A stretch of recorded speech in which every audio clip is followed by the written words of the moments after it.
Bonjour peuple congolais. Ça dépend RO Bozali Kolanangai, Ngaï Ndonabino Christian Bola, bien maman, peuple Mokozi, peuple souverain, combattant, résistant, révolutionnaire, PNI. PNI et les politiciens non institutionnels. Bandekonangai, c'est très important, Makam Tozali Koloba, Toye Awa pour nous expliquer Bino, Bino Bandekonabiso, ko expliquer Bino, donc aux situations Oyo Ezali Kolekana Congo, situation Oyo Ezali Kolekana Mboka na biso, donc histoire ya mboka na biso ezali ya kobeba ya ngwana bandeko na ngai, donc toye ko expliquer makama politique ya mboka na biso ndenge elekaki liboso na par rapport ndenge ezali koleka sikoyo ya ngwana, donc esengeli tozongaka muke na histoire, bandeko na ngai, tozonga muke na histoire pour wana to se retrouver, puisque histoire ezali base, histoire nde ezali ko tia biso vraiment, donc na esika esengeli histoire eza ko fixer biso, eza ko fixer ba repère pour la tobo sanati ya ngwana to tia la bino no hymne national la zaïroise. Après to koloba, puisque toye koloba kaka makamu ya histoire ya Congo et surtout ya ville à Kinshasa. Ville à Kinshasa oto bengi province ville de Kinshasa. Liboso ezolo ma province cité. Bazo ba Kinshasa la capitale, mais Kinshasa c'est une province. Mais histoire ya Kinshasa et ezali bien saisité, ezali bien comprise na population ya Congo. Yango to tchana hymne national oyo pona ezongisa batu moi ba idée afin que toyeba ko marcher. Bolana. C'est très important.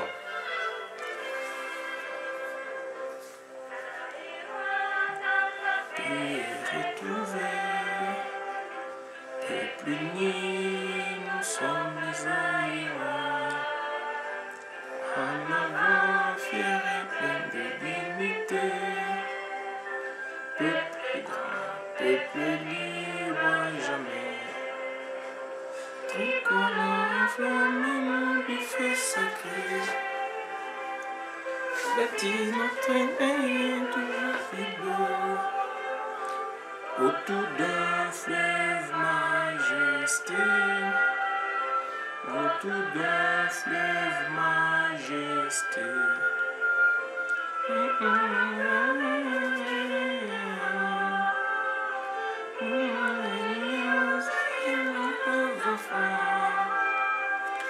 Justice et travail, et justice et travail.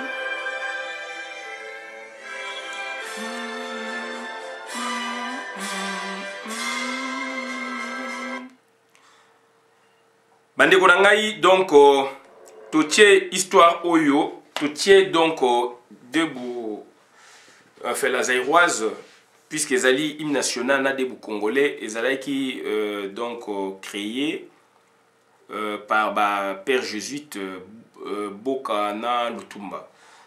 Bazali basango catholique, bango basalaki yango et ngana yembi debout congolais na yembi la zaïroise na préau na Athénée de Kalina, directeur Antoine, dans la première année primaire. Et où me l'a quitté, balongola donc qui année n'a pas liboso et à scolarité, puisque n'a pas l'école primaire gardienne. Donc année n'a pas scolarité après il y a qui n'a septembre, n'a octobre, donc un mois après, donc toembi ba comme quoi apprendre biso la zaïroise. Bande konangai, c'est très important magam tozali koloba parce que situation mboka histoire na biso ebungi mingi.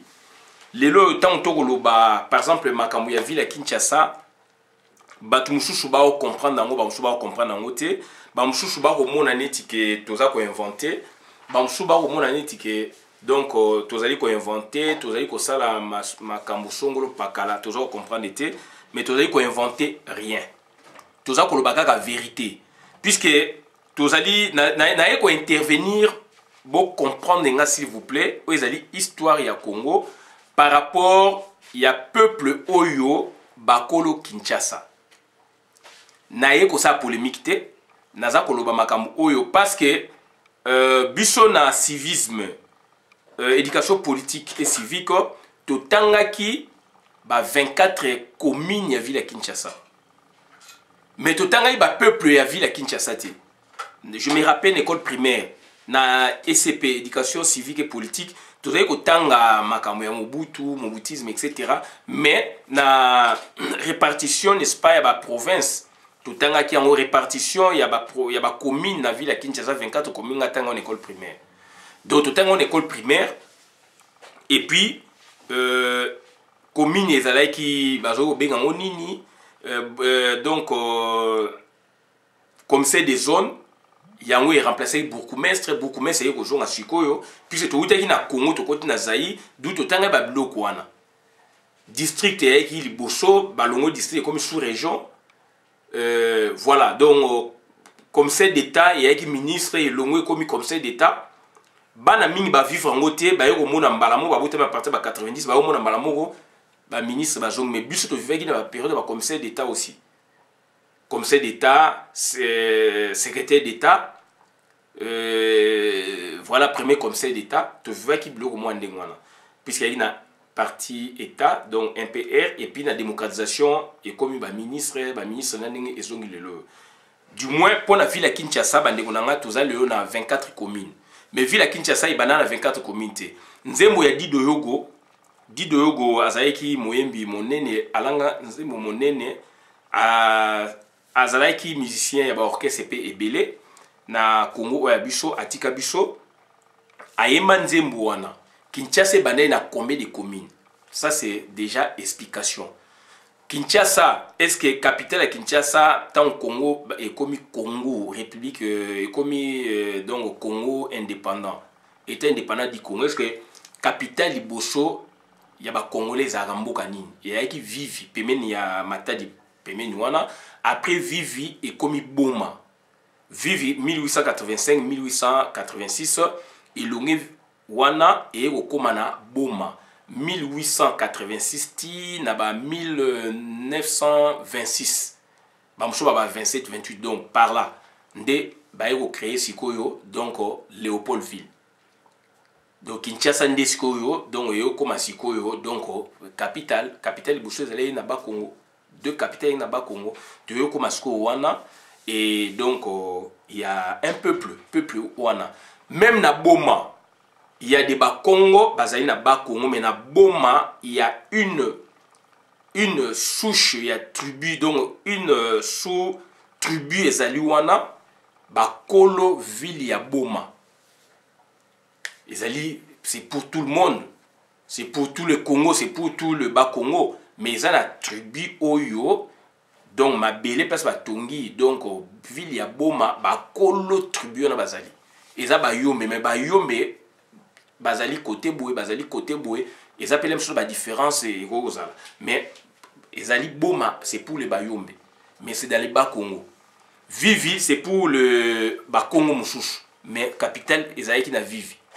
Matadi ezana Kombo do bakolo Matadi bazali Mbandaka bakolo Mbandaka bazali Goma bakolo Goma bazali place Batongi ville bakolo eloko wana bazali oyo ba mindele soit donc l'état colonial ou actuel ou successif actuellement oyo ba sola kina bakolo mabele pona ba tonga eloko songolo pakala c'est l'état Mobutu ko tonga domaine ancien aye ko boto la boyete a sola kina bakolo mabele wana bien que l'état zali aéroport ya Bankoka ezali na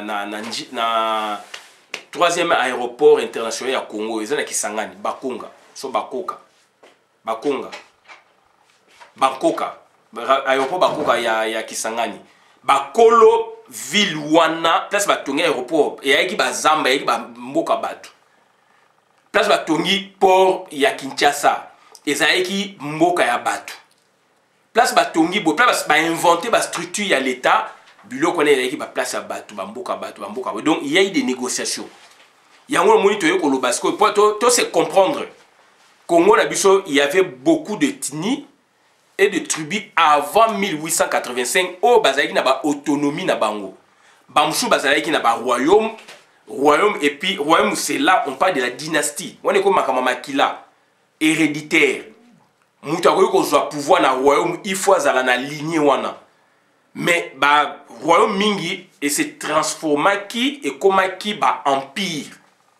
Empire on est comme ba alliance comme ko ça ba alliance même na bikolo mususu ba tribu mususu ya binoté. Pour na ba réseau songolo pakala. Donc c'est-à-dire on a connu le royaume Congo, on a connu aussi l'empire Congo.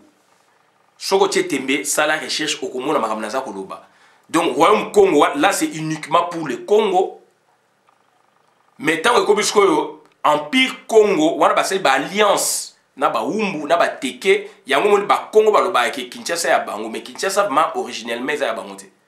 Kinshasa, donc, c'est pour les Umbu teke.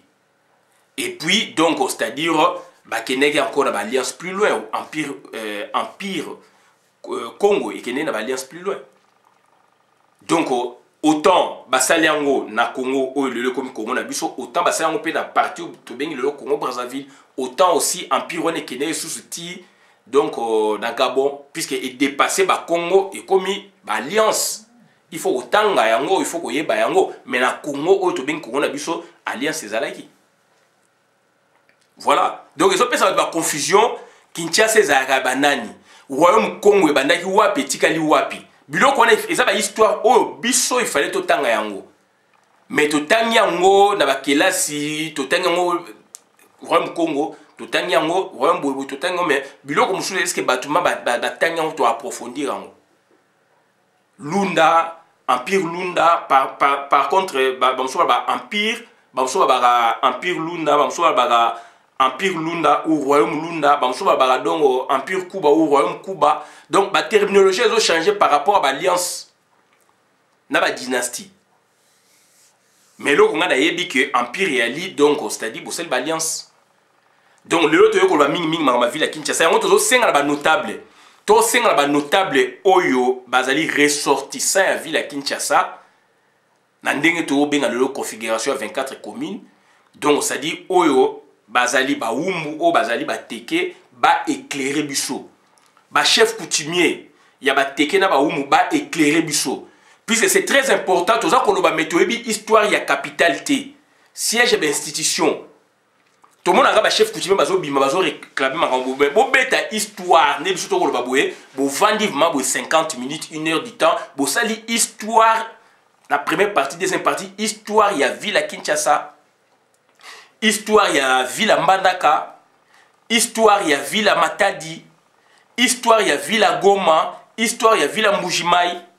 Professeur Tchakou Diasan à Londres vient d'Angaï, n'a pas ses mots en passant. Alors Mbujimai ezali ya Bango Bakwanga. Il a raison puisque Batongi ville bae kokuta bango ndewana ba solliciter ba koko naï. Voilà, donc c'est un baza prince ya Bakwanga. C'est justifié. Donc la ville mingi le to vani eza invention té et en fait ezali biloko ekiti likolo té eza mutunda eko tonga asostaki bato bazalaki wana peu importe la manière bakutaki bato baeko s'implanter l'état eko kota wana. C'est très important. Donc moi j'aimerais donc suivre des émissions sur biloko aboye. Hein? Donc histoire ya ba ville. Et histoire ya ville à Bouende par exemple à la district histoire ya Mboka Boé par exemple c'est très important puisque les lots teke umbu tu biango mais batumi baza en confusion Kinshasa ya ba Congo Kinshasa ya ba Congo te mais ba Congo bazali proche na Kinshasa bazali mingi na Kinshasa ba Congo bazali mingi na Kinshasa do bazali nombreux que ba umbu. Ce que nous avons wana mukongo po oyeba te po basa neti koyoka puisque ba umu bazali donc bazali tampon entre ba teke na ba Congo bango bazali proche na ba Congo par rapport à la répartition de ba umu bazali madongo na ba kasangulu na suka mitendi oyeti na ba monga fula ba teke ba yebo ti kota maiti bake bakati na Brazza. Donc ba umu bazali zone tampon bazali hybride de hybridisme na bango sali ke baloba neti ki teke Balobaneti qui Congo, donc voilà. Donc, ils ont la recherche où ils sont là et puis parti ba zone mususu au kanisa ba Congo mais ezali ba umbu moni au kanisa ba Congo mais ezali ba teke moni donc et puis tout le monde est là ezali capitale yango lelo ils ont fait quand même un travail ba en province ville de Kinshasa à la entendre ezali province ville de Kinshasa entendre ezali moni province ville de Kinshasa nazala vie na ngai Kelly Vie Kelly azali donc grand formateur il y a ba conduite en Sergi Vie Kelly singa bi Christian na ba voyage ndenga salaki ba nini abi à partir à Kasangulu non à partir à Kisanto nzele ezali à 168 km soko kotiango ti okobima na bandunu chez les Yaka chez les Bayaka oyebi yango bino vient na yebi yango te mais na yokaka na enfin na kota nzela wana te mais tant na sa petit commerce na ba Congo il fallait tout que nous avons produit des foufou, des tomates, des pilipili à partir ya Kisanto babi na likolo kuna bloke ya kebele mais bato ba kenzela on bimati dongo na et pas ba ya kana bandunu abi ya salango 168 km mais route neza asphaltée te route wana soko jo à partir Kisanto ba mso benga inkisi jardin botanique au côté na route wana okei wana eza Bakongo au comme la frontière donc bandundu koto bayaka koto na bambata par exemple bambata na baza ba Congo bambata na bayaka baza mutumoko donc puisque les yaka sont des Congo en général bayaka bazali dongo bazali au bata royaume Congo donc koto kuna j'ai commis kwango et comme une province mususu mais na origine na histoire ça faisait partie ya royaume Congo wana na kati si vous voyez qu'il y a une route, on va retrouver ce route nationale, ou Kikwit, ou Kinshasa.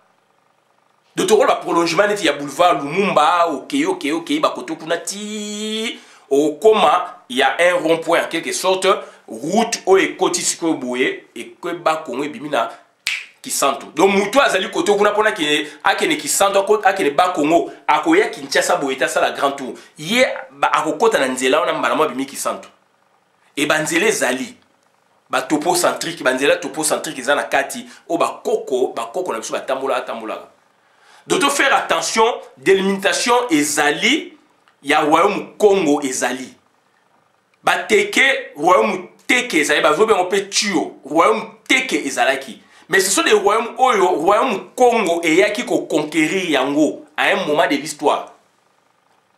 Et qu'est-ce qu'ils ont conquis les Baoumou à un moment de l'histoire.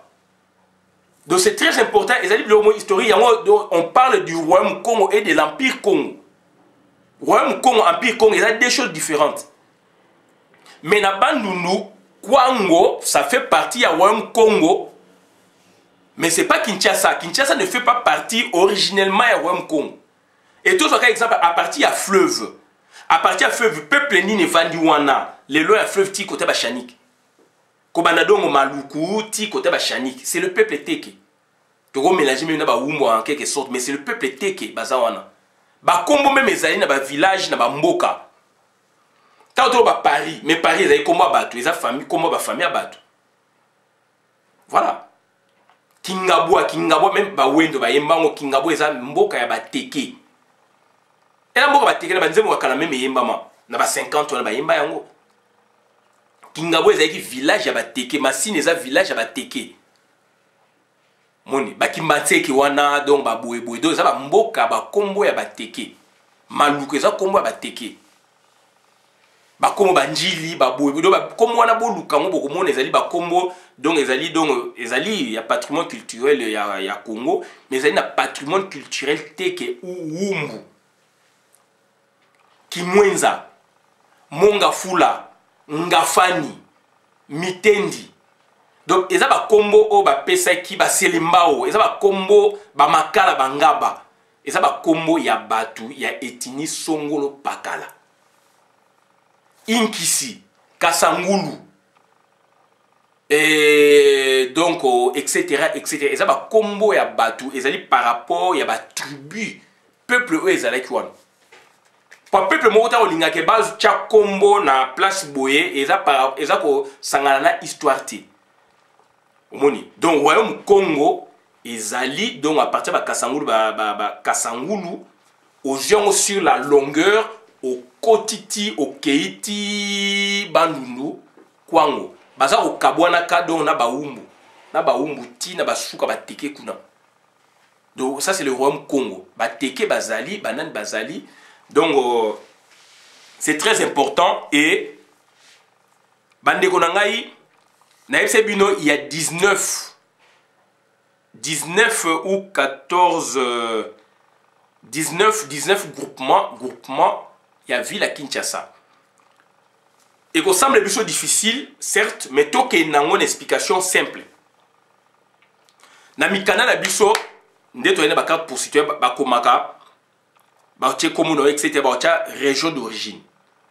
Par exemple batie Équateur sous-région Netingai Chouapa barotia sikoyo zone d'origine ezali na batena lieu na monaki barotia Monkoto siko na Monkoto wana Monkoto siko to yenet na Monkoto dongo biso no soto zonga siko neti Monkoto siko ya bino siko dongo yali zone rurale na zone rurale wana sikoyo zone rurale ezali composée na ba secteur autant de secteurs.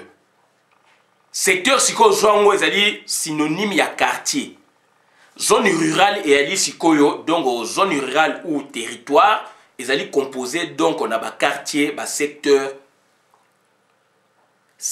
combien ezana zone ya bino zone rurale na bino.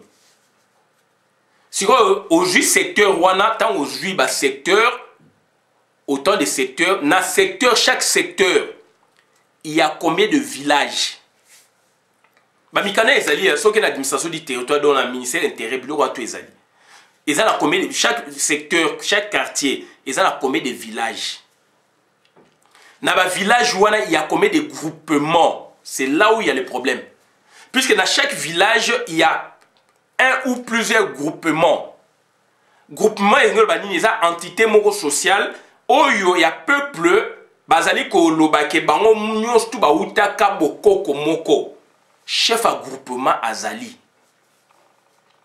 bazara pe na moi bokoza ba mongo mais kuna pe mona pe bazala ba samo susu ya bango particulier bazala ba elobeli moko ya bango particulier so bazala ba Congo bo mona susu donc na niveau ya groupement bazala ba samo moko particulier n'était pas ba maman na biso na papa na biso ezali presque différence à 24 km ba 20 km na 4 ngala ebike ba olba ki mongo normalement. Mais côté maman babi côté papa na bino toute la différence na bango ba boyer différence kaka ba syllabe ba voyelle bino ba prononcer ka boyer ba prononcer donc ngazo mona moti mais na mona ba ensemble matanga côté ya eza bata côté matanga côté eza côté puisque bazali secteur moko baza quartier moko en quelque sorte mais na kata quartier est-ce que ba village est belé na chaque village ba groupement est belé bokoza na village boyer groupement na bino. Vous avez village par exemple Tobi 1 mais groupement na bino vous avez une dame ou un groupement mais mon nez na groupement na bino les monsieur allez na village C allez na village 2 ou 5 6 pour appeler monsieur dame ils sont na 8 9 et bah ça ba réunion na ba groupement na mona village net ngai donc na père na biso père na mère de tous un groupement moroté mais tous ali quartier mo tous secteur moko.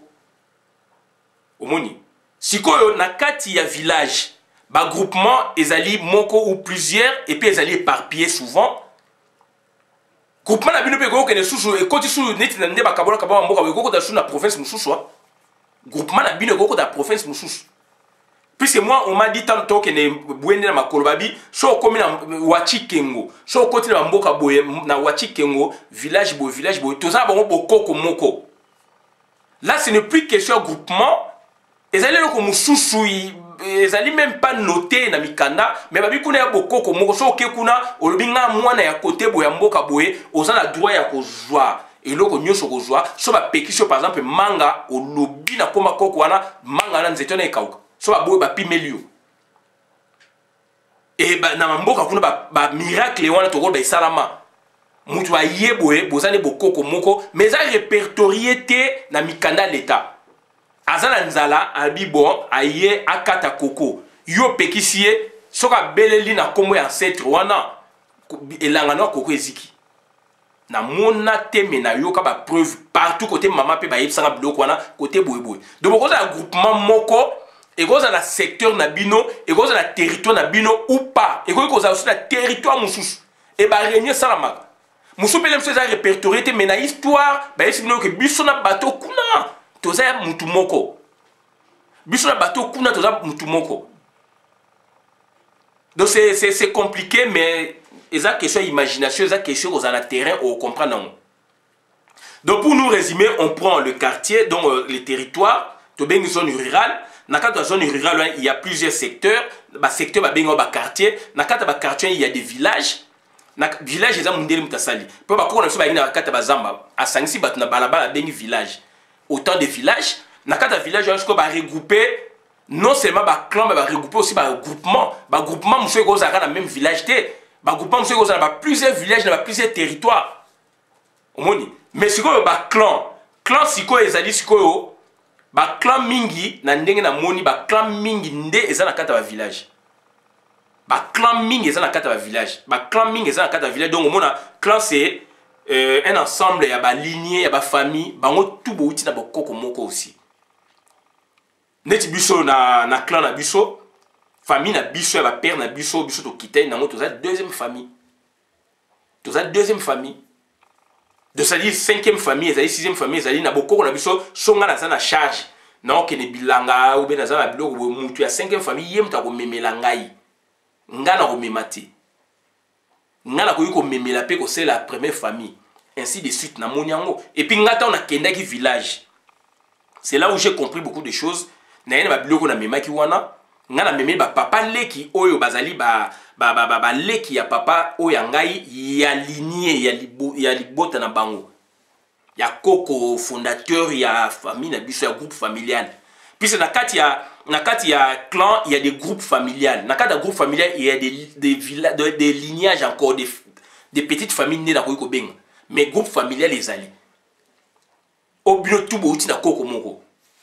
D'autant que nous avons présenté biloko, bango babino, toko ko sabo di futo benga sikoyo batangi kombo ya vie, ye foya, donc bango ko biloko bango mongote.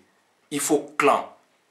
Ngabi koma babité a ezarabo, ba bengi siko clan, on est clan la biso composé na 6 groupes familiales ou groupes familiaux. Ndesiko ye, donc le chef ya clan abandi siko batandi biloko nga na yeki nango sikoyo donc ya zui o ya joaki après siko botikali siko na ya zui bo se réparti ya zui famille boyezui na toi ici famille ya clan bazui o ya biso siko te tikali siko bo kabole ngo susu ndengwa na moni on village. Donc c'est compliqué mais c'est comme ça. Donc c'est la même chose. Il y a ville à Kinshasa to mona ngote plus que comme capitale s'il vous plaît. Il y a ville à Kinshasa, tout le monde a kayangote puisque comme capitaine, mais l'État est bien. Il y a des gens, toujours la famille Banyakos. Famille Banyakos, puisque Aïebani, quand même, famille Naïe, donc Mombele Aïebani. Moutakaboli, quand Mombele, papa Banyakos. Donc, famille Wana, donc Aïebani. Donc, Nami Kana na Bango. Mais baza originaire Kinshasa. A autant que là, donc, province Kinshasa. Il y a une province ville, donc certainement, notable, réclamaka, on ne sait jamais. Donc, province de Jézali, ville à Kinshasa, à Kokitanayo, district Nezani, sous-région Zanini, Kinshasa, Nezali, district Changu, Lukunga, Mwamba, Boto, Monango, sur le plan administratif, sur le plan donc moderne. Mais sur le plan traditionnel, ça a un impact, ça a un reflet sociologique, ethnologique. Ça a une explication. Yo siko vient à Kinshasa sur région Mwamba, Lukunga, Changu, tout ça. Et ça va le monter puisque tout ça, tout colle na ville, tout le monde a une ville invention. Mais na origine, explication sociologique, et ça la détermination moussous. Donc c'est la même chose, Batouana, Bakolo, Kinshasa, Bazali. Et ça va Congoti, s'il vous plaît. Et ça va la polémique. Là, on parle vraiment donc na Makambu Oyo, et Zali na terrain. Na ba province na biso, on vit ça. Dans le village, on vit vraiment plus que la ville Nabiso est comme une dimension à Kinshasa. La ville Nabiso et ça notre garder dans le village na biso garder un esprit wana donc un peu traditionnel. Mais ce que Kinshasa ce qu'on va rendre en moderne. Va rendre en donc moderne. C'est là où on ne comprend pas, on ne saisit pas la quintessence même à la notion. Mais un teke un wumu a yebi. Un teke un wumu ya ville à Kinshasa a yebi. Sauf moi, mon canal, tout le famille à Niakos, même vient à Yenani, vient à donc comme c'est des zones adjointes, il y a zone ya Kalamu. Soko tuniye na mkanane me bande ko ba Niakos de ba teke ya ville à Kinshasa to ba wumbu. Akoyebi so ngai ville na ngai de province na ngai zali Kinshasa.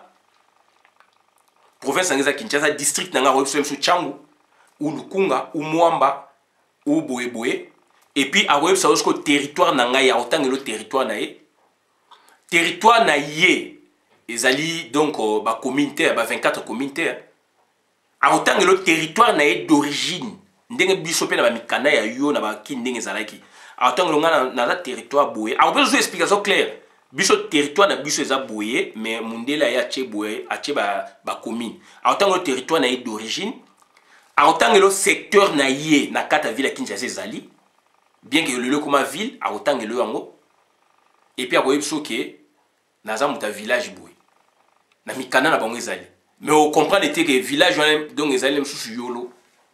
Village ezali Gombe. Village qui tamole qui matsek qui maluku. On comprend l'été. C'est ça un peu cette virtualité. Et batouana bazali. Ba groupement on appelle ezali. Yango moni il y a des chefs coutumiers, il y a 14 ou 19 groupements. Batouana bazali. Bakuta appelle ba réunion na ba on epé biso ba village pour appelle to kuta na ba groupement boye ba bengani ba bengana rapé ba kuta naka. Ezali remarquable puisque on est maintenant une ville Kinshasa.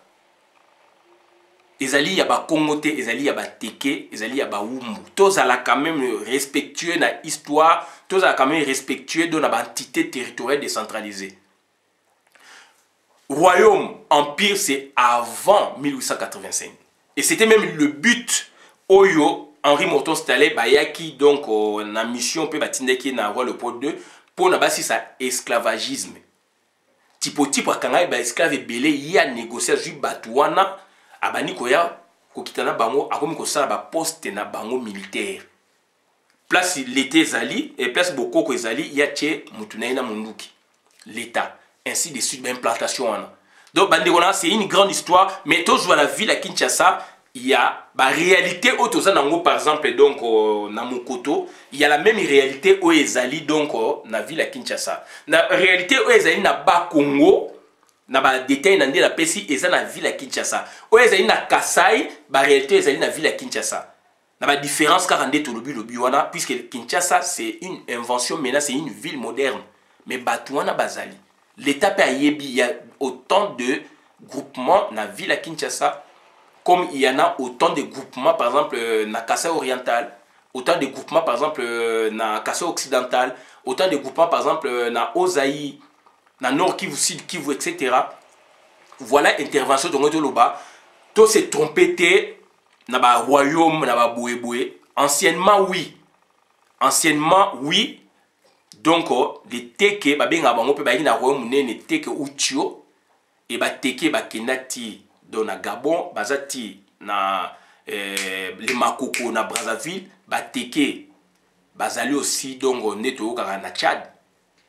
Ce fut un grand royaume. Mais la conquête ezali ba parti mouchou bateke ezali qui envahi conquis par le Congo. Congo bazali un peuple dominant. Donc ça dit c'était ça. C'est ça la réalité. Et la répartition territoriale, bon, je vais partir à fleuve, peuple les alliés, on a pas maï, ils ont nani. Est-ce qu'ils ont Congo, est-ce qu'ils ont nani? Ce sont des teki. Ba Congo minga ba mboka, on a ba ngaba, ba boue, ba kingabo, ba masini, ils ont ba Congo en consonance, il y a ethnie nini, il y a tribu nini. Ba mikanda les alliés. Il y a des historiens, c'est quand même des historiens. Au bas spécialisé à ville à Kinshasa, ba éclairer, biso quand même. Biso toujours au loba, mais peuple a toujours comprendre l'été. Puisque Moubou les autres à place wana. Moubou les autres à place wana. Moubou les autres à place puisque par rapport aussi à forme de l'État. Forme de l'État à Congo et Zali le hybride. Bon on a tendé bah comment on a donc voilà non. Forme de l'État est hybride. Ils allaient hybride. donc bandeko nanga voilà auto yaka ko sabino l'histoire ya Kinshasa ya ville ya Kinshasa il faut ba historien spécialisé à la matière ba expliquer biso il faut ba administratif ya ministère intérieur ba expliquer ville ya Kinshasa ezaka banani à l'origine puisqu'on est déjà un état à l'origine ezaka banani il y a combien de groupements ba sous-région au ba Tchangobo est-ce que ce sont des sous-régions authentiquement il y a ba région, il y a ba province, il y a ba peuple wana où c'est ba sous-région donc créée par l'État moderne. Tout beau été, l'État il faut contrôler, mais est-ce que ça dit donc ba consonance ba sous-région ça livre mandenge ba koko nango ba zaïdi nango ou pas? Mais ba groupement ezali, ba chef coutumier pe ba zali, ba chef traditionnel do ba outi ba outi na ba groupement. Ba chef traditionnel ba outi na ba groupement. Bah, groupement, autant de groupements, bah, vous avez un chef traditionnel, mon chef coutumier, et tout benga. Donc, Kinshasa, c'est pour tout le monde. Ma grande ville, aujourd'hui, c'est pour tout le monde. Mais il y a des autochtones dans la ville où on a Bazali. Nambandaka, autochtone, il y a Mbandaka Bazali. Ce n'est pas tout le monde. Mais Zali, Mboka, Équateur. Mbandaka, bah, Mngelantan, oui, mais bah, Kolo Mbandaka Bazali. Ba Kolombandaka bazali vie nangai maître Chington a expliqué nga biloko wana. Ba Kolombandaka bazali na sens traditionnel. Mais lelo c'est pour tout le monde. Aujourd'hui exemple on a donc l'échelle ya Congo c'est pareil.